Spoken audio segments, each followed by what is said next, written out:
नमस्कार, तुम्ही पाहत आहात महाराष्ट्र न्यूज। आमच्या चॅनलला लाईक करा, सबस्क्राइब करा आणि शेअर करा। नाव रामचंद्र सरगर, सांगोला तालुका, राहणार जापाजीवाडी, मुक्काम पोस्ट उदनवाडी, तालुका सांगोला, जिल्हा सोलापूर। इथून बेकायदेशीर गौण खनिज वाळू उत्खनन उपसा या संदर्भात मी सांगोला तालुक्यातून आलेलो आहे। आणि नाझरा ते बेलवण नद इथे मोठ्या प्रमाणे गौण खनिज बेकायदेशीर वाळू उपसा चालू आहे।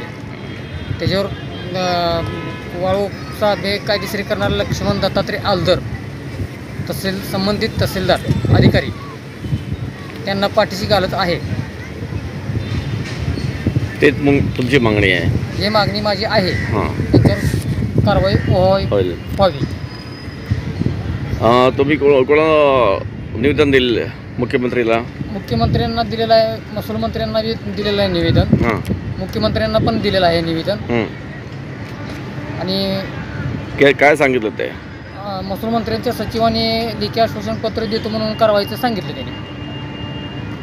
किती दिवस आंदोलन तुमचे?